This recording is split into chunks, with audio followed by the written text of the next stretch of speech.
നമസ്കാരം. എനിക്കിന്നും നിങ്ങളോട് പറയാനുള്ളത് എൻ്റെ നാട്ടിലെ, അതായത് മണമ്പൂര് ശ്രീ ബാലസുബ്രഹ്മണ്യ സ്വാമി ക്ഷേത്രത്തെക്കുറിച്ചുള്ള ചില കാര്യങ്ങളാണ്. ഈ കാര്യങ്ങൾ തൽക്കാലം ഞാൻ പറയാൻ ഉദ്ദേശിച്ചിരുന്നതല്ല. എന്നാൽ ചില അടിയന്തര കാര്യങ്ങൾ ഇതിൻ്റെ പിന്നിലുള്ളതിനാൽ ഞാൻ പിന്നീട് പറയാം എന്ന് കരുതിയിരുന്ന കാര്യങ്ങൾ ഇപ്പോൾ പറയാൻ ഉദ്ദേശിക്കുകയാണ്. ഇന്ന് നമ്മുടെ രാജ്യം ശത്രുരാജ്യമായി സംഘട്ടനത്തിൽ ഏർപ്പെട്ടിരിക്കുന്ന ഈ അവസരത്തിൽ നിങ്ങളെവരെയും പോലെ ഞാനും മാനസികമായി സംഘർഷാവസ്ഥയിലാണ്. എങ്കിലും ഈ വിഷയം അതുപോലെ പ്രാധാന്യമുള്ളതാണ്. ഇത് എൻ്റെ വ്യക്തിപരമായ കാര്യമല്ല, ഇതൊരു നാടിൻ്റെ കാര്യമാണ്. അതുകൊണ്ടാണ് ഈ അവസരത്തിൽ ഞാൻ ചില കാര്യങ്ങൾ നിങ്ങളോട് വീണ്ടും പറയാൻ ഉദ്ദേശിക്കുന്നത്. ഈ വീഡിയോയിൽ മാത്രമല്ല, അടുത്ത ചില വീഡിയോകളിൽ കൂടി എനിക്ക് കുറേ കാര്യങ്ങൾ പറയാനുണ്ട്. അത് പറയണം. ഈ കാര്യങ്ങളിൽ കുറേയൊക്കെ എൻ്റെ മുൻ വീഡിയോകളിൽ കൂടെ നിങ്ങൾ കേട്ടിട്ടുള്ളതാണ്. എങ്കിലും അതിലൊന്നും പറയാത്ത ചില രഹസ്യങ്ങൾ എൻ്റെ മനസ്സിലുണ്ട്. അത് പിന്നീട് പറയാമെന്ന് കരുതിയിരുന്നതാണ്. പക്ഷേ അത് പിന്നീടാക്കണ്ട, ഇപ്പോൾ തന്നെ പറയണം എന്ന ഒരു ചിന്ത എൻ്റെ മനസ്സിലുണ്ടായതുകൊണ്ടാണ് ഞാൻ വീണ്ടും നിങ്ങളുടെ മുമ്പിൽ ഈ വീഡിയോയിൽ കൂടെ ചില കാര്യങ്ങൾ പറയാൻ ഉദ്ദേശിക്കുന്നത്. എൻ്റെ കുട്ടിക്കാലത്ത് നമുക്ക് സന്തോഷമുള്ളത് ആണ്ടിൽ 2 പ്രാവശ്യമായിരുന്നു.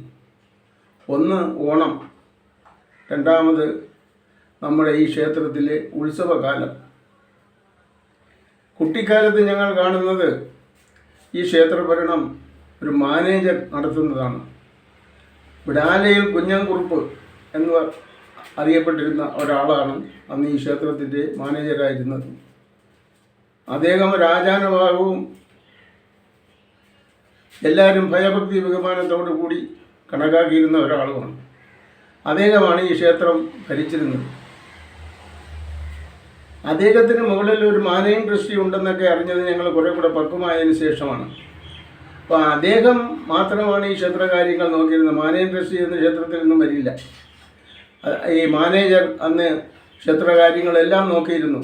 അദ്ദേഹത്തിന് എല്ലാവർക്കും, ക്ഷേത്രത്തിലെ സ്റ്റാഫിനും നാട്ടുകാർക്കുമൊക്കെ അദ്ദേഹത്തിനോട് ബഹുമാനവും ഒരുതരം ഭയവും ഉണ്ടായിരുന്നു. ഇദ്ദേഹമാണ് ക്ഷേത്രത്തിലെ സ്വത്തുക്കൾ നാട്ടുകാർക്ക് പാതിവാരവും പാട്ടവും ഒക്കെ കൊടുത്ത് യഥാസമയം പാട്ടവും പാതിവാരവും ഒക്കെ പിരിച്ചുകൊണ്ടിരുന്നത്. ക്ഷേത്രകാര്യങ്ങളെന്ന് നല്ല രീതിയിൽ പോയിരുന്നു. ഞങ്ങൾ കുട്ടികളാണ്. അന്ന് ഈ ക്ഷേത്രത്തിന് മുമ്പിലുള്ള വയലുകൾ ആരെല്ലാമാണ് കൃഷി ചെയ്തിരുന്നതെന്നും ആരെല്ലാം വീടുകളിൽ പോയി പാതിവാരം മാനേജർ മാസ്റ്റർ എഴുതി വാങ്ങിച്ചിട്ടുണ്ടെന്നും ഒക്കെ നമുക്കറിയാം. അന്ന് ഒരുവിധം കാര്യങ്ങൾ നടന്നുപോയി. ആരും വലിയ എതിർപ്പൊന്നും പ്രകടിപ്പിച്ചിരുന്നില്ല. എന്നാൽ 1974 ഈ മാനേജരും ട്രസ്റ്റിയും അടുത്തടുത്ത സമയങ്ങളിൽ മരിച്ചു. അതോടുകൂടി ക്ഷേത്രത്തിൽ ഭരണത്തിന് ആളില്ലാതായി. ക്ഷേത്ര സ്വത്തുക്കളിൽ കൃഷി ചെയ്തിരുന്നവർ ക്ഷേത്രത്തിനൊന്നും കൊടുക്കാതെയായി. ക്ഷേത്രത്തിലെ ജോലിക്കാരെല്ലാം വരുമാനമില്ലാതായപ്പോൾ അവർക്ക് ശമ്പളമൊന്നും കിട്ടാതെ വന്നപ്പോൾ അവരെല്ലാം കളഞ്ഞിട്ട് പോയി. ഒരു വിളക്ക് വയ്പ് മാത്രമായിട്ട് അവശേഷിച്ച കാലത്താണ് ഞങ്ങൾ 1972 കാലത്ത് ഈ ക്ഷേത്രത്തിലൊരു പുനരുദ്ധാരണ കമ്മിറ്റി ഉണ്ടാക്കിയത്. അതിന് ചില കാരണങ്ങളുണ്ട്. ഞങ്ങളത് ഉണ്ടാക്കിയതിൻ്റെ കാരണം അന്നത്തെ ക്ഷേത്രത്തിൻ്റെ അവസ്ഥ മാത്രമല്ല, ഈ മാനേജർ മരിച്ചതിന് ശേഷം ഈ ക്ഷേത്രത്തിൻ്റെ ഭരണം വാച്ചറായിരുന്ന, ക്ഷേത്രത്തിലെ വാച്ചറായിരുന്ന ഒരാളും അയാളുടെ പരിവാരങ്ങളുമാണ് നടത്തിയിരുന്നത്. അദ്ദേഹം ഒരുപാട് അഴിമതികൾ അവിടെ നടത്തി. ക്ഷേത്രത്തിൽ ഒരുപാട് അഴിമതികൾ. ആ ക്ഷേത്ര പരിസരത്ത് 5-6 ഏക്കർ സ്ഥലമുണ്ട്. എങ്ങും ഈ ഇത് കശുവമാവും ഒക്കെ ഉണ്ടായിരുന്നു. അതൊക്കെ അയാൾ ദുർവിനിയോഗം ചെയ്തു. അയാളെ മരുമക്കളും എല്ലാം കൂടി വളരെയധികം ദുർവിനിയോഗം ചെയ്തു. ക്ഷേത്ര കാര്യങ്ങളിലും അതുപോലെ ചെയ്തു. ക്ഷേത്ര കാമ്പൗണ്ടിലുള്ള തെങ്ങുകളിലെ ആദായം വരെ അയാൾ എടുത്തുകൊണ്ട് പോയി, ക്ഷേത്രത്തിന് കൊടുക്കാതെ. അങ്ങനെയൊക്കെ ആയ കാലത്താണ് ഒരു ക്ഷേത്രോത്സവത്തിന് ഞങ്ങൾ അയാളുമായിട്ട്, അയാളുടെ പരിവാരങ്ങളുമായിട്ട് വാക്കുതർക്കം ഉണ്ടായതും ഞങ്ങൾക്ക് അന്ന് അയാളെ നേരിടാനുള്ള കഴിവില്ലാത്തതുകൊണ്ട് ഞങ്ങൾ പിൻവാങ്ങി.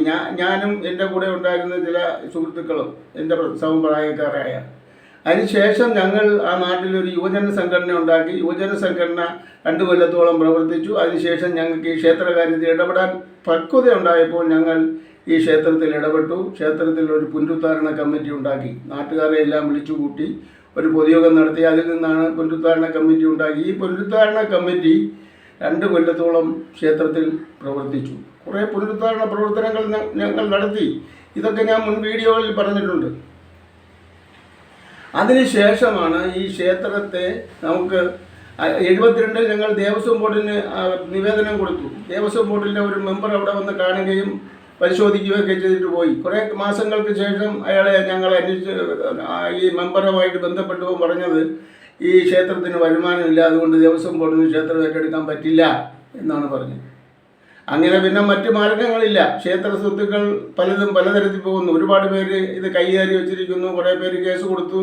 ക്ഷേത്രത്തിന് ആദായമൊന്നും കിട്ടുന്നില്ല. ഈ സാഹചര്യത്തിൽ മറ്റു മാർഗങ്ങളൊന്നും ഇല്ലാതെ വന്നപ്പോഴാണ് ഞങ്ങൾ തീരുമാനിച്ചത് ഈ ക്ഷേത്രം സംരക്ഷിക്കാൻ എന്ത് മാർഗമുണ്ട്. അപ്പം ഞങ്ങളെ പുനരുദ്ധാരണ കമ്മിറ്റിയിൽ ഞാനായിരുന്നു സെക്രട്ടറി. വാസുദേവൻ എന്ന് പറയുന്ന ഒരു ബ്രാഹ്മണൻ ഈ ക്ഷേത്രത്തിലെ പണ്ടത്തെ ഊരായ്മ കുടുംബത്തിലുള്ള ഒരാളാണ്. അദ്ദേഹം ഞങ്ങളെക്കാളും ഒരുപാട് സീനിയറായിരുന്നു. അന്ന് അദ്ദേഹത്തിന് 10-65 വയസ്സ് പ്രായമുണ്ട്. അദ്ദേഹം ഉൾപ്പെടെ ഞങ്ങൾ കുറേ പേരുണ്ട്. എന്നാലും കുറേ കൂടെ വിശാലമാക്കണം ഈ സംഘടന, ക്ഷേത്ര സംരക്ഷണ സമിതി. ക്ഷേത്രത്തിനെ സംരക്ഷിക്കാനാണെന്ന് ഞങ്ങൾ ഇതൊക്കെ ഉണ്ടാക്കിയത്. അല്ലാതെ ക്ഷേത്രത്തെ ഭരിക്കുക എന്നുള്ള ഉദ്ദേശമല്ല. ക്ഷേത്രത്തെ സംരക്ഷിക്കുക, ക്ഷേത്ര സ്വത്തുക്കളെ സംരക്ഷിക്കുക, ഈ ഉദ്ദേശത്തോടു കൂടിയാണ് ഉണ്ടാക്കിയത്. അങ്ങനെ ഞങ്ങൾ ആലോചിച്ചതിൻ്റെ ഫലമായിട്ടാണ് ഒരു ബൈല എഴുതി ഉണ്ടാക്കണം. ആ ബൈല അനുസരിച്ച് നമുക്ക് ക്ഷേത്ര കാര്യങ്ങൾ നടത്തി പോരണം എന്നുള്ള രീതിയിൽ ഒരു ബൈല തയ്യാറാക്കാൻ തീരുമാനിച്ചു. ഞാനായിരുന്നല്ലോ സെക്രട്ടറി. അന്ന് ഇതിനെപ്പറ്റി കൂടുതലും ചിന്തിക്കുകയും പലരെയും കാണാൻ പോയതുമൊക്കെ ഞാനും എൻ്റെ കൂടെയുള്ള ചില സുഹൃത്തുക്കളുമാണ്. അന്ന് ഞങ്ങൾ ഇതിൻ്റെ നിയമോപദേശം തേടിയത് ആറ്റിങ്ങൽ ശർമ്മ എന്ന് പറഞ്ഞൊരു വക്കീലുണ്ടായിരുന്നു. ഈ വക്കീലിൻ്റെ അടുത്ത് പോയാണ്. അദ്ദേഹം ഈ അമ്പലത്തിലെ മാനേജ് ട്രസ്റ്റിയായിരുന്ന നാരായണൻ്റെ ഒരു വക്കീലും കൂടിയായിരുന്നു. അദ്ദേഹത്തിനെ പോയി കണ്ടു. അദ്ദേഹം പറഞ്ഞു, നിങ്ങൾ നാട്ടുകാർ കൂടി ഈ ക്ഷേത്രം ഭരിക്കാനൊന്നും പറ്റില്ല, പക്ഷേ നിങ്ങൾക്ക് ഒരു സംരക്ഷണ സമിതി എന്നുള്ള നിലയിൽ പ്രവർത്തിക്കാം. അതിന് നിങ്ങളൊരു സമിതിയൊക്കെ രൂപീകരിക്കണം എന്ന് പറഞ്ഞു. അപ്പോൾ അദ്ദേഹം ഒരു അഭിപ്രായം കൂടെ പറഞ്ഞു. ഈ ട്രസ്റ്റി ആയിരുന്ന ആളിൻ്റെ മകൻ അതിനെ നിങ്ങൾ ഈ കമ്മിറ്റിയിൽ കൊണ്ടുവരണം. അദ്ദേഹം കേസോ വല്ലതും കൊടുത്താൽ നിങ്ങൾക്ക് ബുദ്ധിമുട്ടുണ്ടാകും, അതുകൊണ്ട് അദ്ദേഹത്തിനെ കൂടെ കൊണ്ടുവരണം എന്ന് പറഞ്ഞു. അന്ന് ഈ മറ്റു മഠങ്ങളിലൊക്കെ ഉള്ള ആൾക്കാർ സഹകരിക്കുന്നുണ്ടെങ്കിലും ഈ അമുതിർത്തി മഠം എന്ന് പറഞ്ഞാൽ ട്രസ്റ്റിയുടെ മഠത്തിലുള്ള അദ്ദേഹത്തിൻ്റെ 2 മക്കൾ ഇതുകൊണ്ട് സഹകരണമില്ലായിരുന്നു. മൂത്ത മകൻ രാജശേഖരരു എന്ന് പറയുന്ന ആളാണ്. അദ്ദേഹത്തിനെ പോയി കാണണം, അദ്ദേഹത്തിനെ വിളിച്ചുകൊണ്ട് വരണം, അദ്ദേഹത്തിനെ കൂടെ ഈ കമ്മിറ്റിയിൽ നിങ്ങളുടെ ഈ സംവിധാനത്തിൽ ഉൾപ്പെടുത്തണം എന്ന് ഈ വക്കീൽ പറഞ്ഞു. അത് കൂടാതെ ഞങ്ങളുടെ ഈ പുനരുദ്ധാരണ കമ്മിറ്റിയുടെ പ്രസിഡൻ്റായിരുന്ന ശ്രീ വാസുദേവനും പറഞ്ഞു. അദ്ദേഹത്തെയാണ് ഞങ്ങൾ ഈ പുതിയ സംവിധാനത്തിലും പ്രസിഡൻ്റാക്കാൻ ഉദ്ദേശിച്ചത്. പക്ഷേ അദ്ദേഹം പറഞ്ഞു, ഞാൻ ആകുന്നതിനേക്കാളും നിങ്ങൾ രാജശേഖരെ വിളിച്ച് പ്രസിഡൻ്റാക്കണം, ഞാനും കൂടെ കമ്മിറ്റിയിൽ ഇരിക്കാം, പക്ഷേ അദ്ദേഹം വരട്ടെ എന്ന് പറഞ്ഞു. എന്നെയും മറ്റു ചിലരെയും കൂടിയാണ് അതിന് അയച്ചിരുന്നത്. അദ്ദേഹത്തിനെ പോയി കാണാം. അദ്ദേഹത്തിനെ പോയി കണ്ടു കാര്യങ്ങൾ വരുമ്പോൾ അദ്ദേഹം പറഞ്ഞു, അദ്ദേഹത്തിന് ഈ ക്ഷേത്ര ഭരണത്തിലൊന്നും താല്പര്യമില്ല എന്ന് പറഞ്ഞു. ഞങ്ങൾ അത് കേട്ട് തിരിച്ചു വന്നു. വീണ്ടും ഞങ്ങളെ ഈ വാസുദേവൻ എന്ന് പറയുന്ന അദ്ദേഹം അയച്ചു. അങ്ങനെ പോയി കണ്ടു, പറഞ്ഞു. ഞങ്ങൾ ഇങ്ങനെ ഒരു സംവിധാനമൊക്കെ ഉണ്ടാക്കണം, തിരുമേനി അതിൻ്റെ പ്രസിഡൻ്റായിരിക്കണം എന്ന് പറഞ്ഞു. പിന്നെ അദ്ദേഹം വരാമെന്ന് സമ്മതിച്ചു. അങ്ങനെ അദ്ദേഹം വന്നു. അങ്ങനെ ഒരു സംവിധാനം ഞങ്ങൾ ഉണ്ടാക്കി. അപ്പോൾ ഈ അടുത്ത കാലത്ത് ഈ നാട്ടിലുള്ള കുറേ ചെറുപ്പക്കാർ, ഈ ക്ഷേത്രത്തിനോട് താല്പര്യമുള്ള ആൾക്കാർ കുറച്ച് പേര് ഇപ്പോഴും നാട്ടിലുണ്ട്. ഒരു 25%, ബാക്കി 75% ആൾക്കാർക്കും ഈ ക്ഷേത്ര സ്വത്തിലാണ് താല്പര്യം.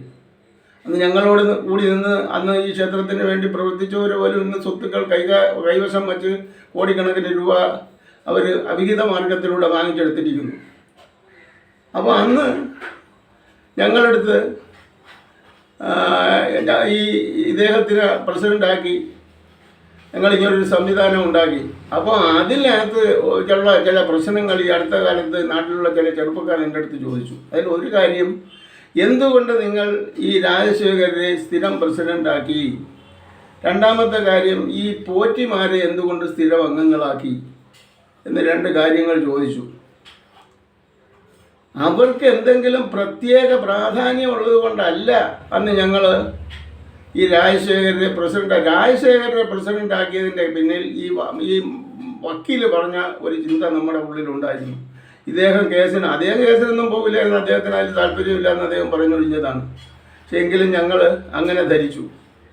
പിന്നെ പോറ്റിമാരെ സ്ഥിരം അംഗങ്ങളാക്കാൻ കാരണമെന്ത് എന്നുള്ള ചോദ്യത്തിന് ഉത്തരം ഇതാണ്. പോറ്റിമാർ മുതിർന്ന ആളുകളായിരുന്നു. അന്ന് ഞങ്ങളോടൊപ്പം പ്രവർത്തിച്ച ഈ ബ്രാഹ്മണർ മുതിർന്ന ആളുകളായിരുന്നു. അപ്പോൾ 5 ആണ്ടിലൊരിക്കൽ ഈ പുതിയ സംവിധാനം അനുസരിച്ച് ഞങ്ങളുണ്ടാക്കിയ ഈ ബൈല അനുസരിച്ച് 5 ആണ്ടിലൊരിക്കൽ ഇലക്ഷൻ നടത്തി കമ്മിറ്റി ഉണ്ടാക്കണം, ഒരു ജനറൽ ബോഡി ഉണ്ടാക്കണം, ജനറൽ ബോഡിയിൽ നിന്ന് എക്സിക്യൂട്ടീവ് കമ്മിറ്റി ഉണ്ടാക്കണം, അതിൽ നിന്ന് സെക്രട്ടറിയും പ്രസിഡൻറ്റിനെ തിരഞ്ഞെടുക്കണമെന്നൊക്കെ ആയിരുന്നു. അപ്പോൾ ഇവർ ഞങ്ങളുടെ അടുത്ത് പറഞ്ഞു, ഞങ്ങൾക്ക് ഈ മത്സരിക്കാനോ 5 ആണ്ടിലൊരിക്കൽ തിരഞ്ഞെടുപ്പിന് നിൽക്കാനോ ഒന്നും വയ്യ എന്ന് പറഞ്ഞതിൻ്റെ പേരിലാണ് അന്ന് ബ്രാഹ്മണരെ ഒഴിവാക്കിയിട്ട് ഞങ്ങൾക്ക് ഈ ക്ഷേത്രം പരിപാലിക്കാൻ കഴിയുമെന്നൊരു ധാരണയില്ല. ക്ഷേത്രകാര്യങ്ങളിൽ എപ്പോഴും ബ്രാഹ്മണരാണ് മുൻതൂക്കം, അവരൊക്കെയാണ് മുൻഗണന. അന്നും ഇന്നും എല്ലാ കാലത്തും നമ്മുടെ സംസ്കാരം അനുസരിച്ച് അങ്ങനെയാണ്. അപ്പോൾ അതനുസരിച്ചാണ് ഞങ്ങൾ അവർക്ക് മുൻതൂക്കം കൊടുത്തത്. അല്ലാതെ അവർക്ക് പ്രത്യേക അധികാരമുണ്ട് എന്നുള്ള തരത്തിൽ ഞങ്ങൾ കൊടുത്തതല്ല. ഒരു പക്ഷേ ഞങ്ങൾ ഏതെങ്കിലും തരത്തിൽ അങ്ങനെ കൊടുത്തിട്ടുണ്ടെങ്കിൽ അത് ഞങ്ങളുടെ അന്നത്തെ അറിവുകേട് കൊണ്ടാണ്. പിൽക്കാലത്ത് ഞാൻ ഈ ക്ഷേത്രത്തെ സംബന്ധിച്ചുള്ള നിയമങ്ങളും കാര്യങ്ങളും ഒക്കെ പഠിച്ചു. അന്നത്തെ കാലം ഒരുപാട് കാര്യങ്ങൾ മനസ്സിലാക്കി. പല ആളുകളുടെടുത്തും ചോദിച്ചു ഇത്തരം ക്ഷേത്രങ്ങളുടെ നിയമവശങ്ങളെക്കുറിച്ച്. ഹിന്ദു റിലീജിയസ് എൻഡോവ്മെൻറ്റ് ആക്ട് അനുസരിച്ച് ഭരിച്ചിരുന്ന ക്ഷേത്രം ആണിത്. ദേവസ്വം ബോർഡ് ഏറ്റെടുത്തില്ല. ദേവസ്വം ബോർഡ് ഏറ്റെടുത്തിരുന്നെങ്കിൽ ഹിന്ദു റിലീജിയസ് ഇൻസ്റ്റിറ്റ്യൂഷൻ ആക്ട് അനുസരിച്ച് ഈ ക്ഷേത്രം ദേവസ്വം ബോർഡിൻ്റെ കീഴിൽ വരുമായിരുന്നു. അങ്ങനെ എടുത്തില്ല. അപ്പോൾ ഈ ക്ഷേത്രത്തിലെ നിയമവശങ്ങൾ ഒക്കെ ഇന്ന് ഞാൻ കുറേ പഠിച്ചു. അപ്പോൾ അതിൻ്റെ പശ്ചാത്തലത്തിൽ പറയുകയാണ്, ഈ ക്ഷേത്രത്തിന് ഈ പ്രത്യേകിച്ചൊരു അവകാശം ആർക്കും ഇല്ല. 1943 രാജാവ് ഈ ക്ഷേത്രം ഏറ്റെടുത്തതിന് ശേഷം ഇത് ഒരു സർക്കാർ ക്ഷേത്രമാണ്. സർക്കാർ ക്ഷേത്രം ഭരിക്കുന്നതിന് അന്ന് 2 രീതികളാണ് ഉണ്ടായിരുന്നത് രാജഭരണകാലത്ത്. ഒന്ന്, രാജാവ് നേരിട്ട് ഭരിക്കും, അല്ലെങ്കിൽ അദ്ദേഹം ഒരു വിശ്വാസമുള്ള ഒരു മാനേജിംഗ് ട്രസ്റ്റിയെ നിയമിച്ച് ഡിപ്പാർട്ട്മെൻറ്റിൻ്റെ അന്നത്തെ ദേവസ്വം ഡിപ്പാർട്ട്മെൻറ്റിൻ്റെ മേൽനോട്ടത്തിൽ ഭരിക്കും. ആ രണ്ടാമത്തെ രീതി അന്ന് PD ദേവസ്വം എന്നാണ് അങ്ങനെയുള്ള ഭരണരീതിയെ പറഞ്ഞത്. അങ്ങനെ ഒരു PD ദേവസ്വമായിരുന്നു ഇത്. അപ്പോൾ ആ രീതിയിലുള്ള ഭരണമാണ് ഈ ക്ഷേത്രത്തിൽ നടന്നുകൊണ്ടിരുന്നത്. 50 കൊല്ലമായിട്ട് നാട്ടുകാർ ഈ ക്ഷേത്രത്തിൽ ഉണ്ടാക്കിയ സംവിധാനങ്ങൾ ക്ഷേത്ര ഭരണമല്ല ഞങ്ങൾ ഉദ്ദേശിച്ചത്, ക്ഷേത്ര സംരക്ഷണമാണ് ഉദ്ദേശിച്ചത്. ക്ഷേത്രത്തിലെ സ്വത്തുക്കൾ സംരക്ഷിക്കുക, ക്ഷേത്രത്തെ സംരക്ഷിക്കുക, ക്ഷേത്രത്തിൻ്റെ പ്രവർത്തനങ്ങൾ മെച്ചപ്പെടുത്തുക എന്നൊക്കെയുള്ള ഉദ്ദേശമാണ്.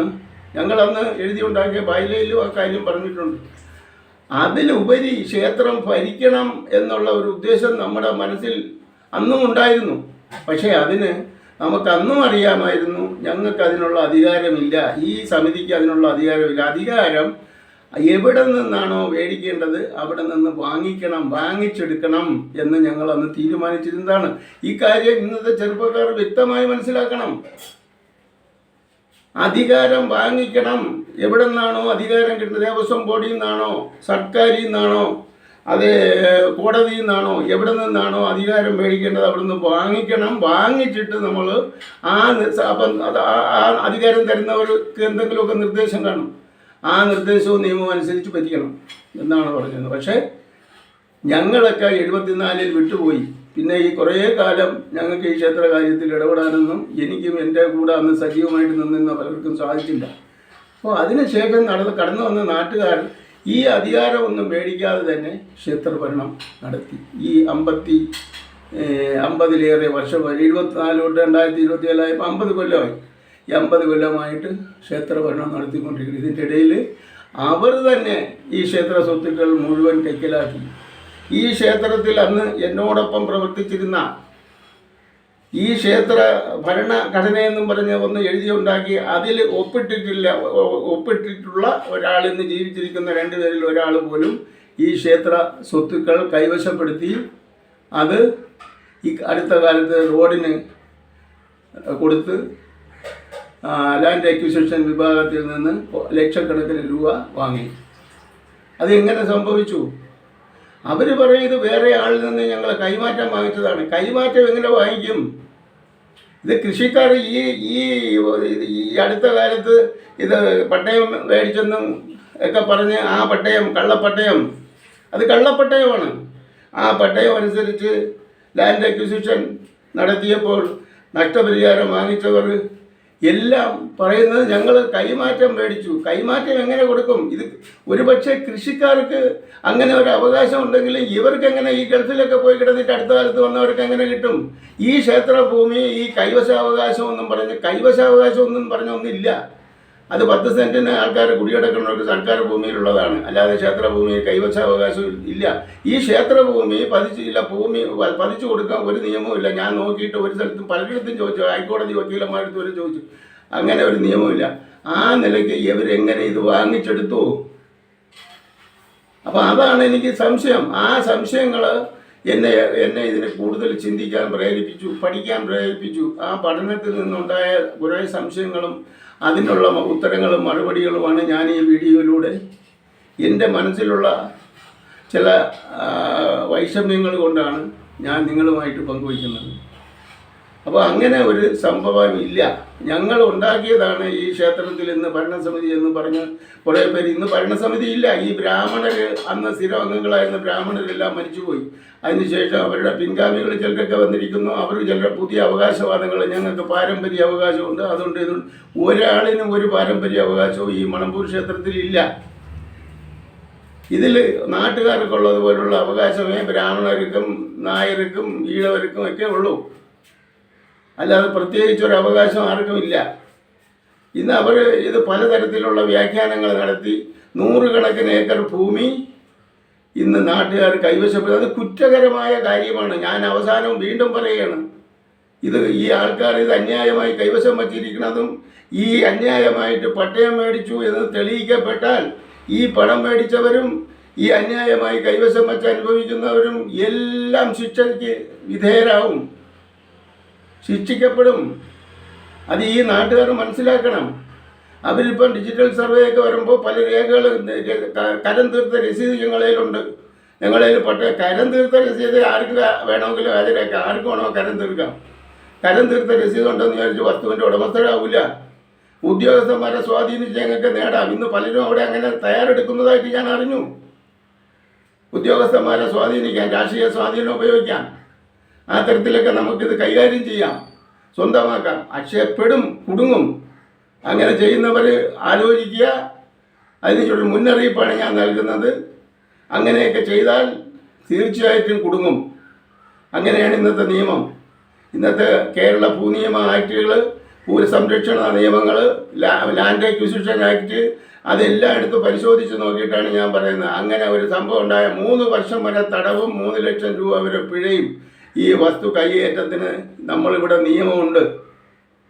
അപ്പം വസ്തു കൈയേറിയെന്ന് തെളിഞ്ഞാൽ തീർച്ചയായിട്ടും അവർക്ക് ഈ ശിക്ഷ കിട്ടും. നാട്ടുകാരെ ബുദ്ധിമുട്ടിപ്പിക്കണമെന്ന, നാട്ടുകാരുടെ വിരോധം ഏൽക്കണമെന്ന എനിക്ക് ആഗ്രഹമില്ല. ഞാനിത് മുൻകൂട്ടി പറയുന്നു എന്നുള്ളത് മാത്രം. ഇത് നിങ്ങൾ മനസ്സിലാക്കണം. ഈ ക്ഷേത്രം നശിപ്പിക്കരുത്. ഈ ക്ഷേത്രം ഈ പൂർവികർ ഉണ്ടാക്കിയത് ആജന്മകാലം, ഈ ലോകമുള്ള കാലം വരെ നിലനിൽക്കണമെന്നുള്ള ഉദ്ദേശത്തോടു കൂടിയാണ്. നമുക്ക് മാത്രമല്ല, നമ്മുടെ അടുത്ത തലമുറയ്ക്കും ഈ ക്ഷേത്രം കൊണ്ടുള്ള ഗുണം അനുഭവിക്കണം. അത് നിലനിൽക്കണമെങ്കിൽ ക്ഷേത്ര സ്വത്തുക്കളും നിലനിൽക്കണം. 1 ഇഞ്ച് ഭൂമി പോലും ഈ ക്ഷേത്രഭൂമി ആർക്കും കൈവശപ്പെടുത്താൻ അധികാരമില്ല. വൈക്കക്കോണം, ഉദിയറക്കോണം, ചെഞ്ചേരിക്കോണം എന്നൊക്കെ പറയുന്ന സ്ഥലങ്ങളിലൊക്കെ ഈ വസ്തുക്കളുണ്ട്. അത് പലരും കൈവശപ്പെടുത്തി വച്ചിരിക്കുകയാണ്. അത് അവർ പറയുന്ന അവർക്ക് എങ്ങനെ കിട്ടിയെന്ന്. വാര്യത്തുകാർക്ക് മാല കെട്ടുന്നതിന് കിട്ടി, അലക്കുകാർക്ക് തുണി അലക്ക് ശീല കൊണ്ട് കൊടുക്കുന്നതിന് കിട്ടി, ചെണ്ട കൊട്ടുന്നതിനും വിളക്കെടുക്കുന്നവർക്കും കിട്ടി. അവരെല്ലാം സർവീസിനാം സപ്ലൈനാം എന്നൊക്കെ പറഞ്ഞ് നിങ്ങൾ ഇത് തിരുവിതാംകൂർ ദേവസ്വം ബോർഡ് പ്രസിദ്ധീകരിച്ച മാനുവൽ അതിൽ PD മാനുവൽ എന്നും പറഞ്ഞുകൊണ്ട് അവർ ഇത് ഇറക്കിയിട്ടുണ്ട്, പബ്ലിഷ് ചെയ്തിട്ടുണ്ട്. അതെടുത്ത് നോക്കുക. ആ വസ്തുക്കൾ പോലും എന്ന് അവർ ക്ഷേത്രത്തിലെ സേവനം നിർത്തുന്നോ അന്ന് ക്ഷേത്രത്തിന് തിരിച്ചു കിട്ടുമെന്നാണ്. ഇതിനൊരു മാറ്റവും ഇവിടുത്തെ ഭൂപരിഷ്കരണ നിയമങ്ങൾ ഉണ്ടാക്കിയിട്ടില്ല.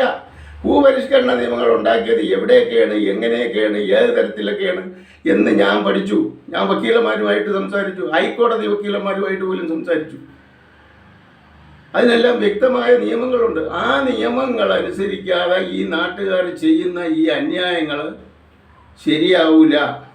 പിന്നെ ചിലർ പുതിയ അവകാശവാദങ്ങളുമായിട്ട് വന്നിട്ടുണ്ട്. ക്ഷേത്രം എൻ്റെ വകയാണ്, എൻ്റെ പേരപ്പൻ്റെ വകയാണ്, എൻ്റെ അപ്പൂപ്പൻ്റെ വകയാണെന്നൊക്കെ പറഞ്ഞ് ചിലർ വന്നിട്ടുണ്ട്. അവർക്കൊന്നും ഒരു അവകാശവും ഇല്ല. ഈ ക്ഷേത്രം സർക്കാർ വകയെന്ന് പറഞ്ഞാൽ പൊതുജനങ്ങളുടെ വകയാണ്. അത് ഭരിക്കാൻ ചില നിയമങ്ങളുണ്ട്, അത് ആ ഭരണം ഏൽപ്പിക്കാൻ ചില സ്ഥാപനങ്ങളുമുണ്ട്. ആ തരത്തിൽ നിയമവ്യവസ്ഥയ്ക്കനുസരിച്ച് ഈ ക്ഷേത്രം ഭരിക്കണം. അല്ലാതെ തോന്നിവാസമായിട്ട് ആർക്കും എന്ത് ചെയ്യാം ഈ ക്ഷേത്രത്തിൽ എന്നുള്ള ധാരണ ആർക്കെങ്കിലും ഉണ്ടെങ്കിൽ അത് മാറ്റിവെക്കണം എന്ന് ഞാൻ ഒരിക്കൽ കൂടി ഈ വീഡിയോയിൽ കൂടി അഭ്യർത്ഥിക്കുകയാണ്. ഇനി അടുത്ത ഒരു വീഡിയോയും ഞാൻ ഇതിനോടനുബന്ധിച്ച് ചെയ്യുന്നുണ്ട്. അത് ഈ ക്ഷേത്രത്തിലെ സ്വത്തുക്കളെ സംബന്ധിച്ചൊക്കെയുള്ള ചിലരുടെ വാദഗതികൾ എന്താണ് എന്ന് ബോധ്യപ്പെടുത്താനാണ്. തൽക്കാലം നിർത്തുന്നു. നമസ്കാരം.